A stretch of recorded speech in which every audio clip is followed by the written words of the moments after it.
Sa ulo ng mga nagbabagang balita, problema sa droga ng Cordillera wawakasan sa ibang paraan. Accommodation establishment sa Baguio City, punuan na sa darating na panagbanga street dancing at Grand Float Parade. Iba't ibang produkto ng Abra ibinida sa isang trade fair. Medal of Valor awardee alay ang mga parangal sa lahat ng pumanaw na kasamahan. At mga siklista nagpakitang gilas sa isang mountain trail biking event sa Baguio City.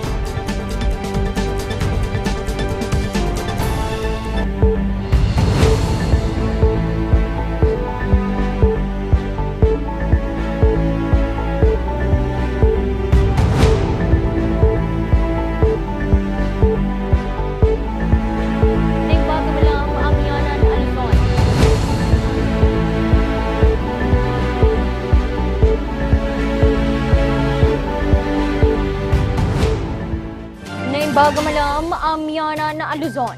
Narito na ang mga bago at may init na mga balita. Sa pagsisimula ng bagong administrasyon ng PIDEA Cordillera, sa mas positibong paraan nila, lalabanan ang ilegal na droga. Narito ang balita. Isa pa rin ang laban kontra sa ilegal na droga sa mga prioridad ngayon sa bansa. Patunay dito ang ginagawang paglilinis sa PNP sa pamamagitan ng courtesy resignation at investigasyon. Sa pag-upo ni Julius Paderes bilang Regional Director ng PIDEA Cordillera, target nila ang pigilan ang transportasyon ng ilegal na droga. Alam po natin na ang Cordillera ay isang tourist destination. So, of course, I already instructed our different provincial officers na talagang ini-intensify nila yung monitoring nila para masawata kung mayroong mga nagbabalak na magbenta or magbiyahe ng mga marijuana. Tuloy pa rin naman ang mga buy-bus operations. To intensify or revitalize our supply-demand reduction campaign. Pag sinabi po nating supply-demand reduction campaign, ito po yung pag-enforce at paghuli sa mga violators ng Republic 9165. So, nakafocus po tayo ngayon. Sa pagtutulungan ng PIDEA at PNP, mungkahi ni PNP Chief Police General Rodolfo Azurin Jr. ang bago at mas ligtas na paraan ng pagsugpo nito. Ang mga taga-Cordillera naman ay bakit sila nagtatanim ng marijuana, di ba? Kasi these are lack of say farm to market road. Alam naman natin sa Takadan, for example, dati you have to walk how many hours bago ka makarating sa poblasyon para ibenta mo yung produkto mo. And magkano lang bibilihin yung produkto mo, di ba? So these are the things that hindi nasakop ng PNP but ito yung mga nalalaman ng PNP. Maging mga farm-to-market roads, prioridad din para mas mapabilis kumita ang mga ito.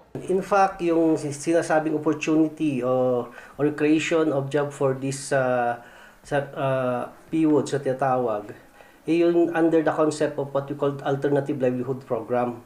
So nakasaad po yan sa Philippine Anti-Drug Strategy natin. And one of the pillars is yung Alternative Livelihood Program nga. Target ng PIDEA CAR ngayong taon, matunton at ubusin ang lahat ng mga plantasyon sa rehiyon. Randy Guzman para sa Luzon Headlines. Handa na ang BCPO sa pagdagsa ng mga turista at pagbigat ng trapiko sa dalawang malalaking Grand Parades para sa Panagbanga 2023. Ilang mga rerouting schemes alamin kay Charles Limon.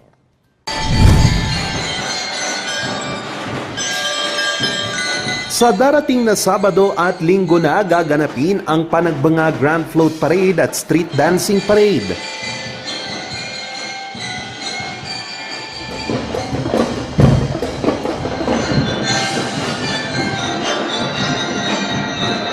Pero ang tsuper na si Ruel, hindi mo napapasada sa darating na weekend. Parada na lang, uwi na lang ako.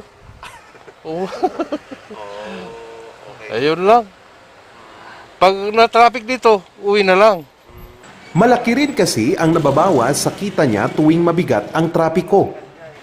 Pag isang araw, 2,000 ang pang diesel ko. 2,000. Ganyan. Ilang balik na yun, sir? Mga siguro 10. 10. Kapag traffic, ilan lang? Pag traffic siguro 2 lang. Dalawa lang. Ruta kasi niya ang Liteng to Baguio Plaza na malimit na nakakaranas ng mabigat na trapiko. Kaya ang Station 3 ng Baguio City Police Office handa na para dito. Yung rerouting natin, dyan sa Botanical, hindi pwedeng bumaba. Pakanan siya, papunta ng CM Recto, palabas ng SLU, saka palabas ng bridge.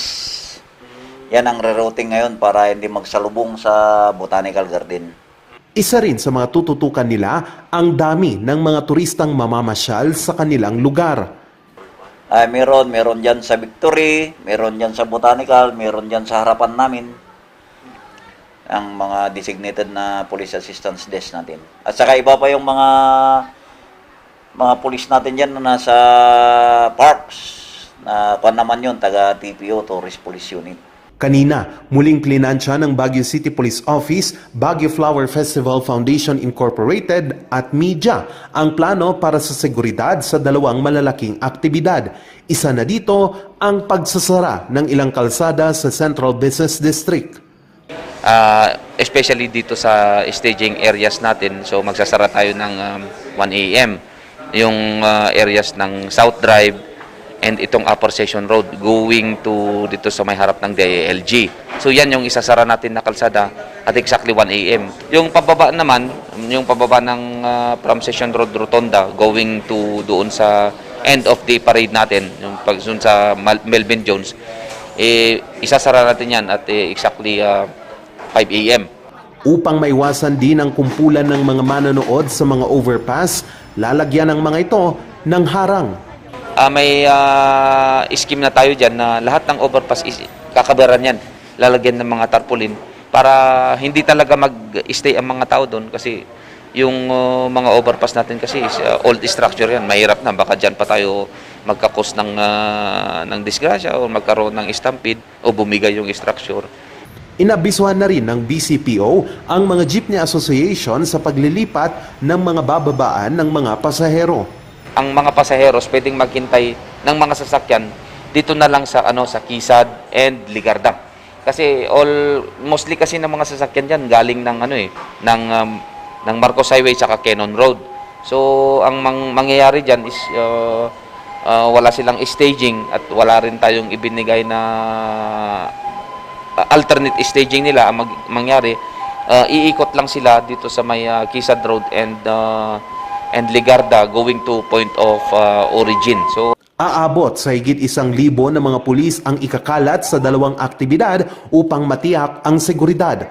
Bukas, muling ire-review ng pamahalang lungsod ang plano upang matiyak ang maayos na pagdiriwang ng Panagbanga 2023. Charles Nicolimon para sa Luzon Headlines.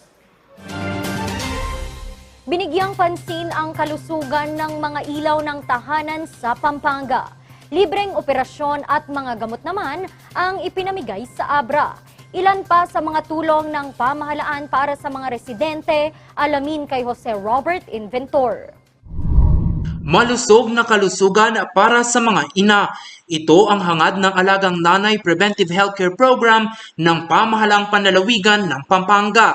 Kaya noong Sabado, ikinasa ang isang medical mission para sa 744 na mga ina mula sa Smuan at Lubao, Pampanga. Karamihan sa mga dumalo ay kinakitaan ng mataas sa blood sugar, hypertension at mataas na kolesterol.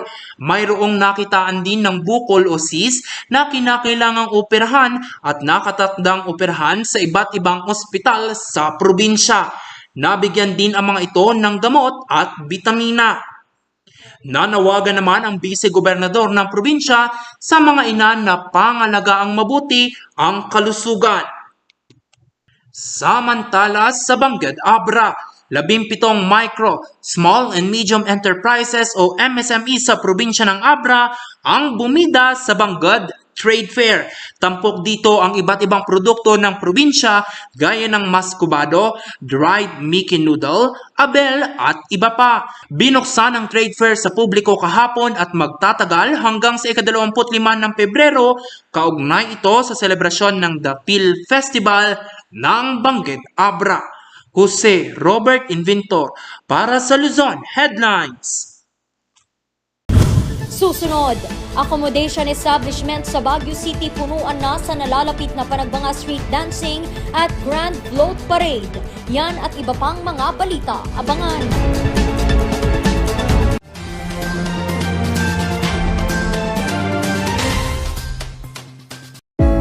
Baboy, baka, kabayo, kalabaw, kambing, manok, pato, bibe. Lahat ng ito pwede sa King's Vita Plus Animal Feed Supplement. Ang bago at epektibong animal feed supplement. Puno at kumpleto ng mga essential vitamins, minerals, probiotics, calcium, amino acid, omega-3, D3 at electrolytes. 1 o 2 kutsara ng King's Vita Plus i-mix lang sa tubig o feeds araw-araw at kikita ka na sigurado pa ang iyong pag-asenso. Mabibili sa mga Agrovet stores ang King's Vita Plus Animal Feed Supplement.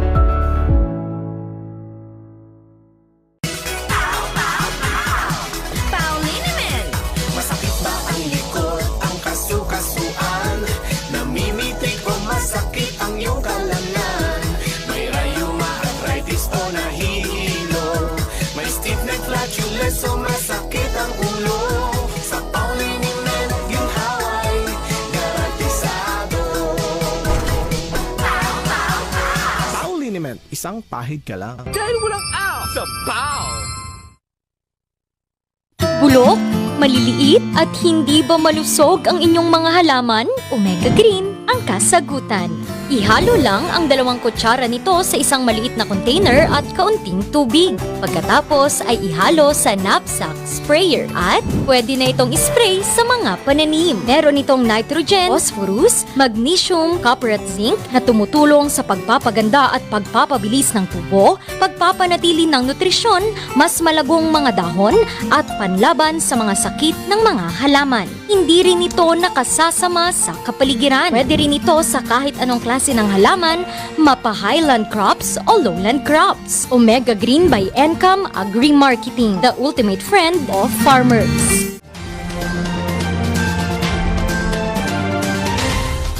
Para naman sa mga dadalo sa darating na Panagbanga Festival 2023, mayroon na ba kayong nahanap na titirhan? Dahil punuan na po ang ating mga accommodation establishments.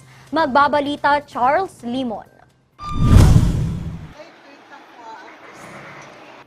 22 taon nang nagpapaupa ng transient house si Grace.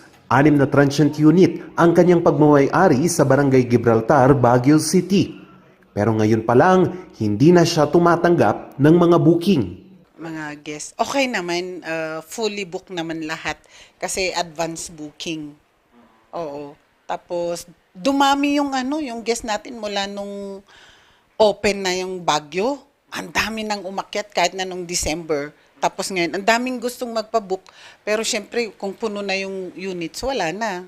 Kayang mga nag-i-inquire, sa ibang transient owners na lang niya pinapasa. Kaya kung alam nilang wala silang pagstayan, kahit mga hotel, hindi na sila aakyat.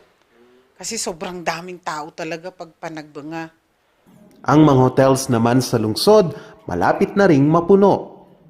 Kwanto kadugtong to nung nangyari ng November, December, yung pagdami ng tourist talaga. Diretso na yan noong November, December pa. Sa higit 6 na po ng mga hotel members ng asosasyon, halos nasa 80 to 90% ang okupado o book na sa darating na weekend. Kaya magandang oportunidad ito sa accommodation industry ng lungsod. Well, it's a good sign that Panagbanga remains to be a crowd drawer. And at the same time, para doon sa mga hotels natin, it's a continuity of what started last Christmas. And they're happy because now it makes the country shorter. So what used to be described as a 5-year recovery program for most of the tourism establishments. Maybe iksi na yung 5 years na yan because of what's happening right now, yung surge ng tourists natin. May apela naman ang HRAB sa mga aakyat na turista. Makinig yung ating mga turista, iwanan na yung mga sakyan nila, maglakad na lang po sila. Nang sa ganon ay pagka natapos yung parade, madali na lumuwag yung ating mga kalsada. And lastly, yung mga tourists natin, to always remind them to be a responsible tourist. Sa huling datos ng Baguio City Permits and Licensing Division, mayroong 534 na rehistradong transient houses sa lungsod noong nakarang taon.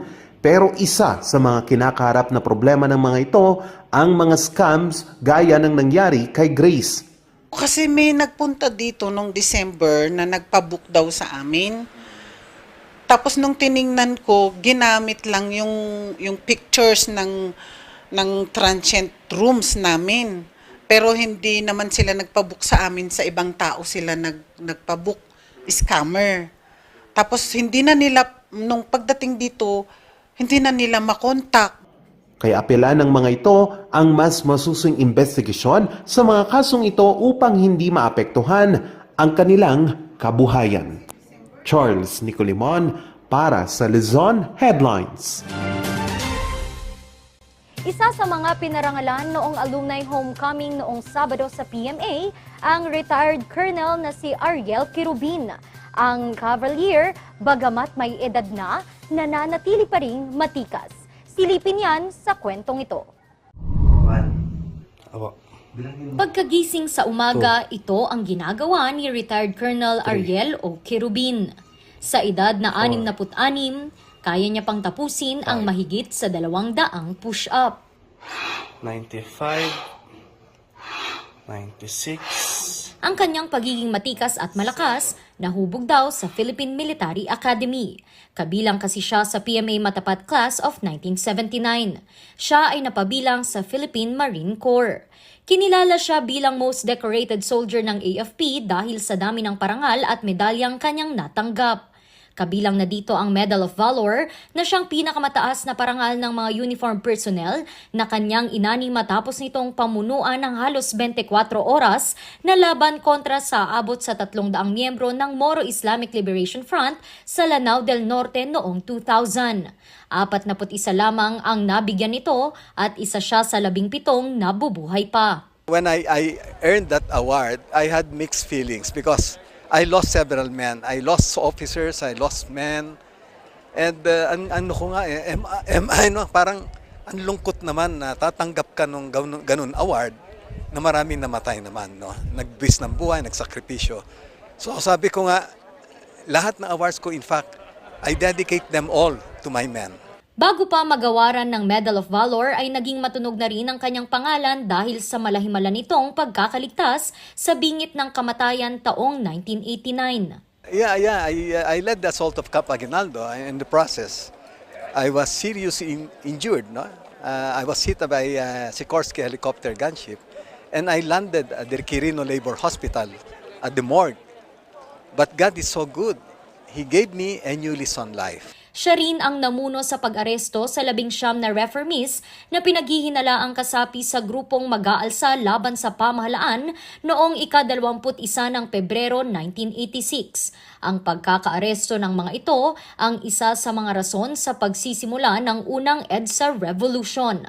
Ilan lamang ito sa mga maipagmamalaking sakripisyo at kabayanihan ni Colonel Quirubin. Sa katatapos lamang na PMA Alumni Homecoming noong Sabado, isa siya sa kinilala bilang Cavalier Awardee. Kanyang payo sa mga susunod sa kanilang mga yapak, mamuhay dala ang courage, loyalty at integrity. At bilang dating miyembro ng Samahang Demokratikong Kabataan bago pumasok sa akademya, kanyang mensahe sa kasalukuyang henerasyon, well, ako, ini-encourage ko pa rin sila na manindigan, do what is right, and do their best. Matapos magretiro sa AFP taong 2010, tinuloy ni Colonel Quirubin ang pagseserbisyo sa publiko sa pamamagitan ng ilang negosyong makatutulong sa ekonomiya ng bansa at sa kapwa Pilipino. Randy Guzman para sa Luzon Headlines.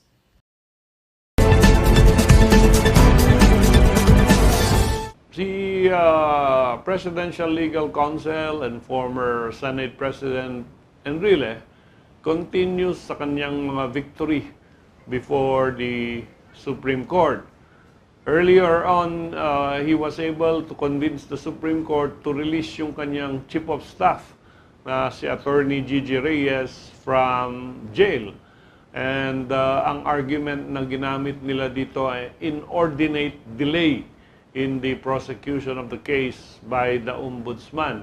9 years nang nakakulong yung kanyang chief of staff at sabi nila kailangan i-release kasi hindi naman niya kasalanan yung delay ng kanyang kaso. Last week, again, the senator won in the case of the Coco Levy Fund.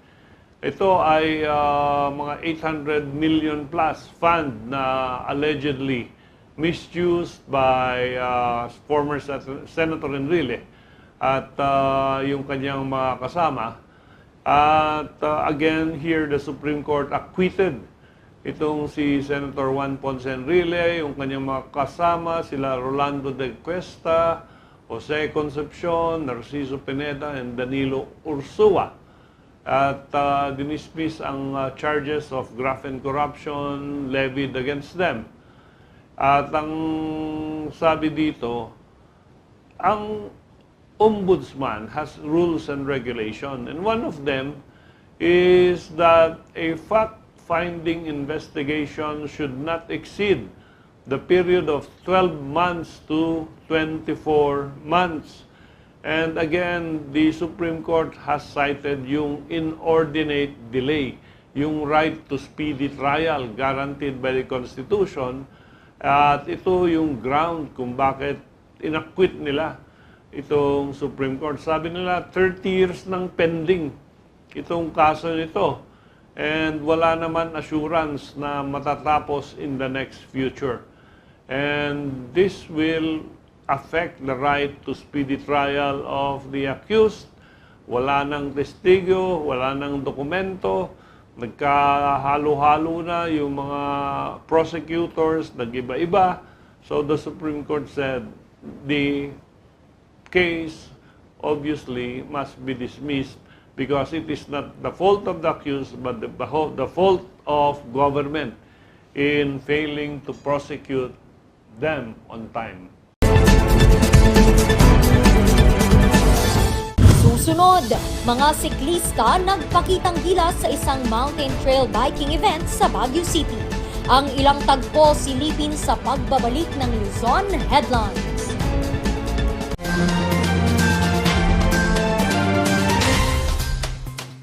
Sa milk ng batang 90s, tara't atin ang i-try. Ang batang 90s milk tea, di ka magsisisi, promise. Sa milk ng batang 90s. Bizarre Music offers a complete line of musical instruments.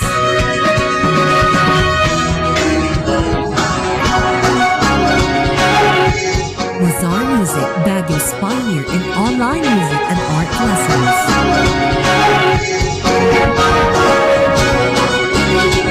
Bizarre Music, bringing music closer to your hearts.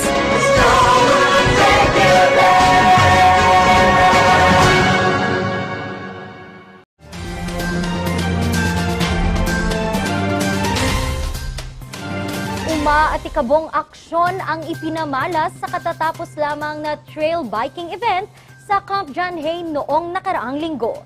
Atin niyang silipin kay Jose Robert Inventor. Padyak ng pedal, pagsuong sa ulan at umaatikabong aksyon. Yan ang ilang tagpo sa Baguio Downhill Open sa Camp John Hay, Baguio City noong linggo. Bit-bit ang kanya-kanyang bisikleta. Nagpakitang gilas ang 140 na siklista mula iba't ibang rehiyon sa iba't ibang terrain ng race course. And it's near to the city. And then yung terrain kasi iba talagang marami tayong bisita na when they ride here sa John Hay, ang comment talaga nila because of the pine trees. Para daw pang nagbabike sa abroad.